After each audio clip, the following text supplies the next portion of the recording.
Come, let us explore this dawn's meditation class and group practice, that we too could meditate like a Jedi.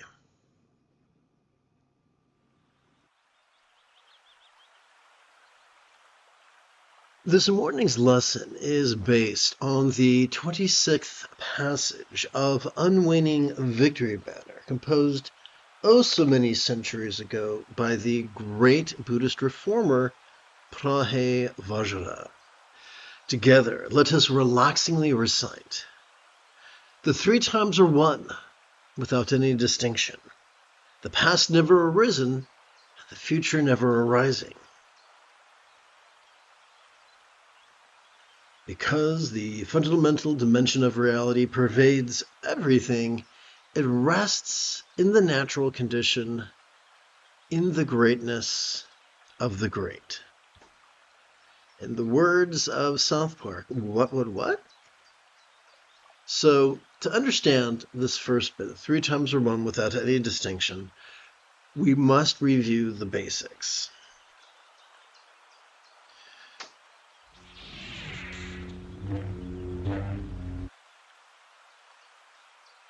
Sturgeon's law reminds us that 90% of everything sucks. Refers to things, beings, phenomena, even meditation teachers. Most of us were raised to be rigid, fearful, superstitious, controlling, elitist, cryptic, competitive, and cruel. That worldview could be described as yang or patriarchy or simply being on the right. When we receive teachings from meditation teachers, or I should say when we receive instruction from meditation teachers who are still under the influence of the right, we are told to focus and analyze.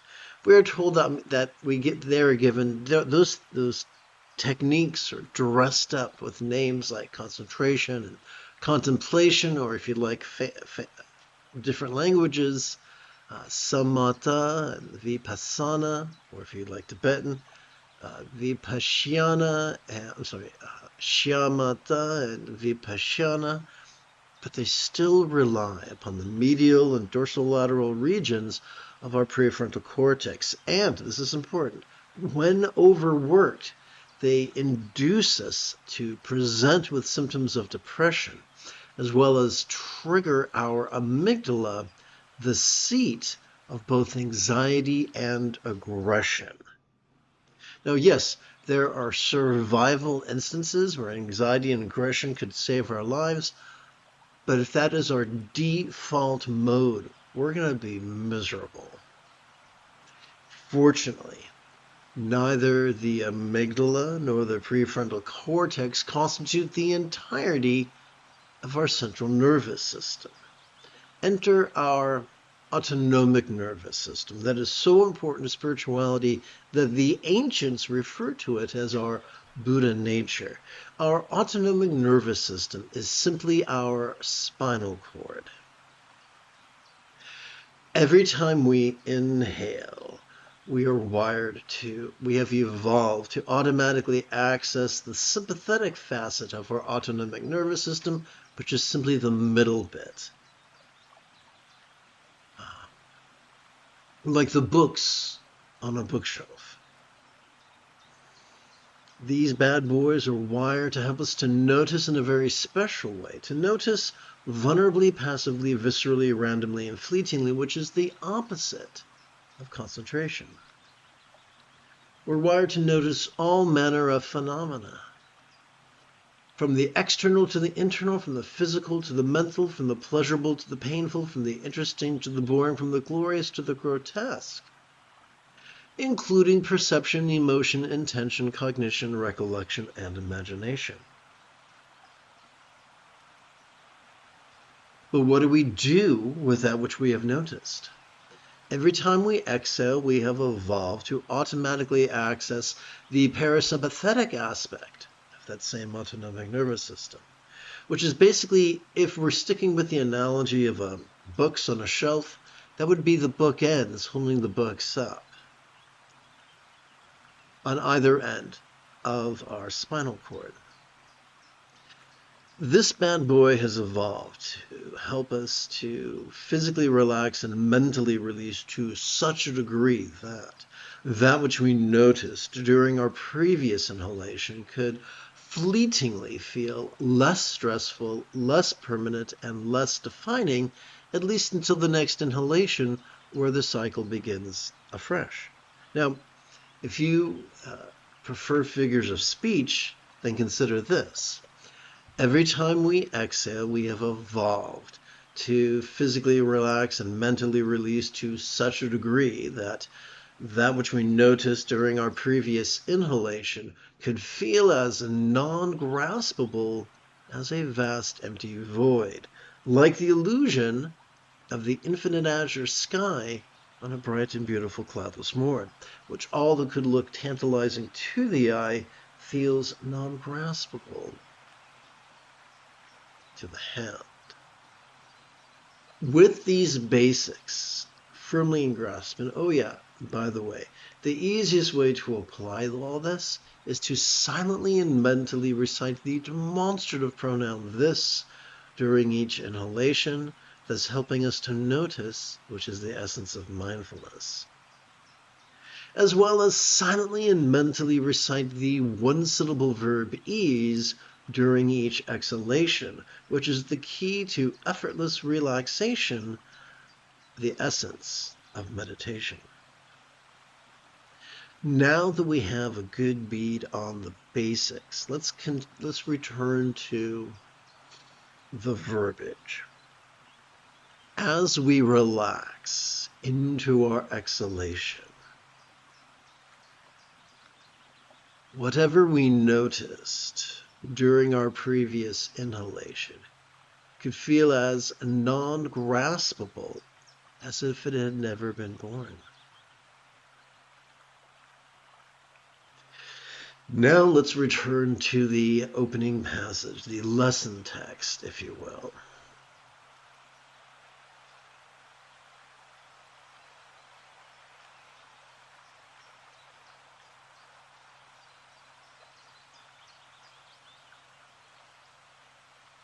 As we relax into our exhalation, whatever past or present or future we might have noticed or recalled or imagined during our previous inhalation could each feel at least a little bit more non-graspable, at least a little bit more empty, even for a moment. That is the unifying factor. So I think we can all agree the past, present, and future, or the past and the future are very, very distinct and very different as we breathe in, but as we relax into our exhalation, at least momentarily, they could smack of the same taste. Because the fundamental dimension of reality pervades everything, it rests in the natural condition, in the greatness of the great. So this ability to notice as we breathe in and relax as we breathe out is nothing special. It's hardwired into every human with a fully functional central nervous system. That is why one of the many nicknames for enlightenment is nothing special. If someone tells you, if someone is rigid and fearful and controlling and elitist and say, well, this is for special people who've jumped through all these hoops that I just made up, thank them for their time, but walk away from them. They've missed the point. That's why in the 21st verse of the same text, we're told there is no need for preliminary practices. Each of us is already wired to notice and relax. That is what makes us great. That is the key to our greatness. Let us review enlightenment. What if enlightenment was simply mastering the Eightfold Path? And the seventh and eighth folds of the Eightfold Path were mindfulness and meditation. A delicious irony is this. Simply by playing with mindfulness and meditation, simply by passively cooperating with our autonomic nervous system for at least 5 minutes once every 12 hours, simply by doing that, we automatically train in the remaining 6 folds of the Buddha's Eightfold Path. We automatically notice change. Whether we want to or not, we can't help it. We notice the change of seasons. We notice the waxing and the waning of the moon. We notice the rising and the setting of the sun. We notice the swelling and the sinking of our chest. We cannot help but notice change. It is an inevitability. Even children recognize change. We cannot help but feel greater empathy and a greater kindness of intention, communication, conduct, and commerce. We cannot help, the more we play with mindfulness and meditation, the more we notice and release in harmony with our breathing, the more our choices, utterances, and deeds flow from a place not of scattered spontaneity, but centered spontaneity, which is the 6th fold of the Buddha's Eightfold Path. Simply, passively cooperating with our autonomic nervous system is the key that unlocks the vault of enlightenment. Simply getting so good at this that we practice it spontaneously, habitually, easily, and effectively is the key to mastery. As children, we learn to master tying our shoes. We learn to master using the toilet. We learn to master using dental floss. We learn to master riding our bicycles. Learning to master cooperation with our autonomic nervous system is so doable that in the second to the final passage of the 4 bases of mindfulness discourse, the Buddha promised that one could master his path in as little as a week.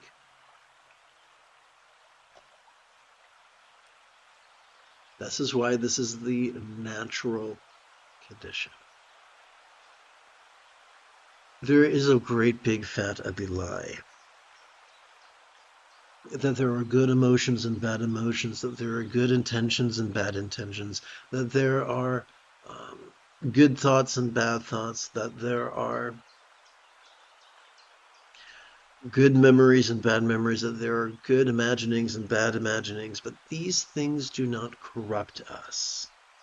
These things do not make us bad. Yes, some are pleasurable, some are painful, some are interesting, some are boring. But they don't make us bad. They don't make us evil. They don't harm us.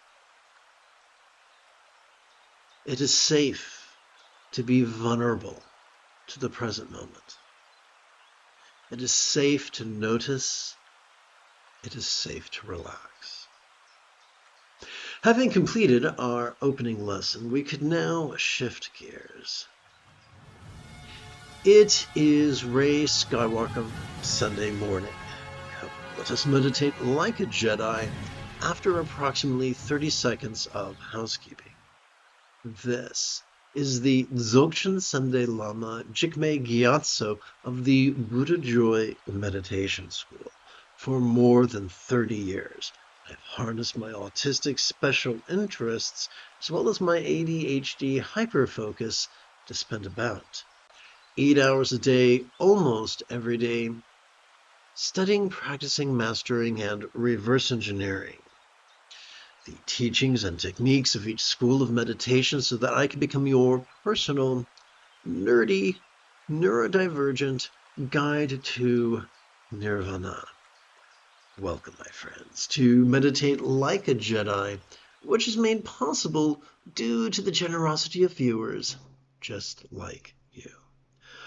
For the remainder of this morning's live stream, let's play with the latest iteration of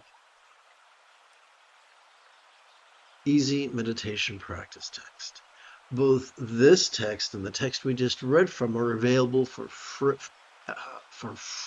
download.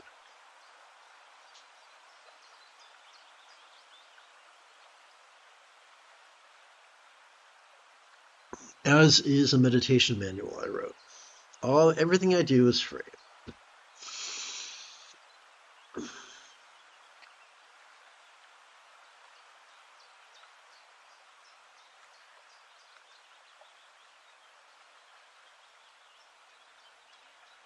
The most efficient way to keep track of our first collection of 144 breaths is to rest the great knuckle at the first knuckle, the great knuckle, at the base of our right index finger, upon the tip of our left index finger, palms up in our lap.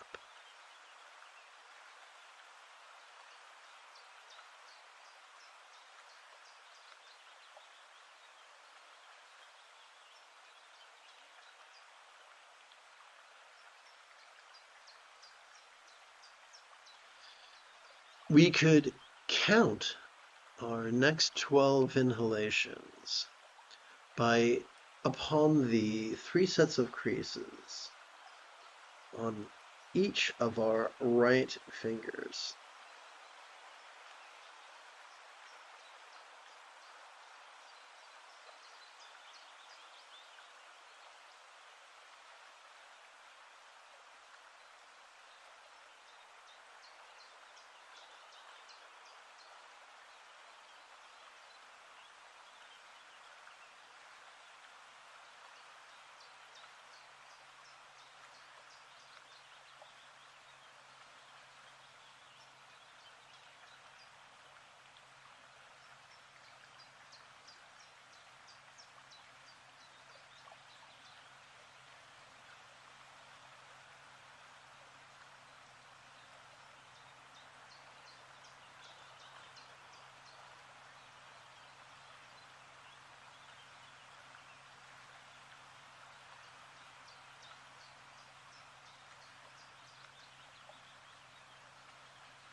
Upon the 3 sets of creases, upon each of our left fingers,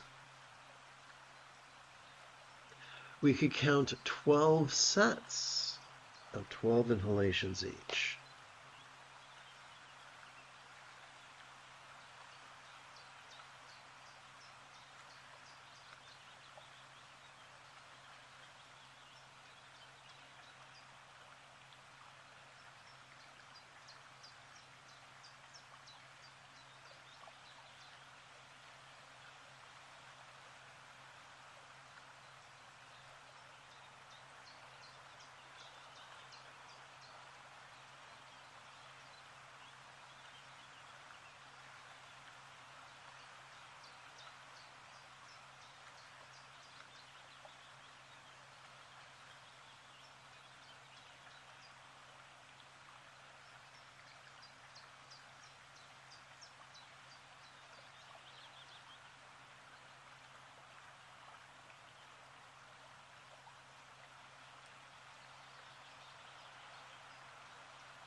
In an effort to keep track of our second collection of 144 inhalations, we could rest the second knuckle of our right index finger upon the tip of our left index finger, palms up in our lap.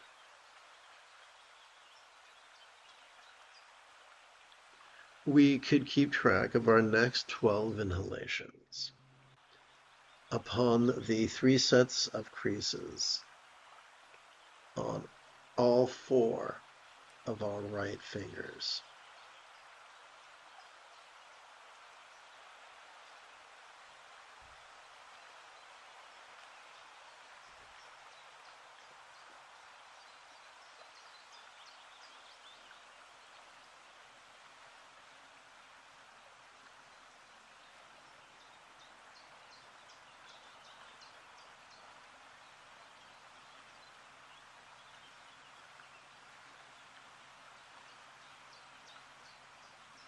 As we breathe in, silently and mentally recite the demonstrative pronoun this. This is the key to effortlessly noticing the essence of mindfulness. During each exhalation, we could silently and mentally recite the one-syllable verb ease, which is the key to relaxing, the essence of meditation.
Upon the 3 sets of creases, upon each of our 4 left fingers, we could count 12 sets of 12 inhalations each.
You have taken your first step into a much larger world.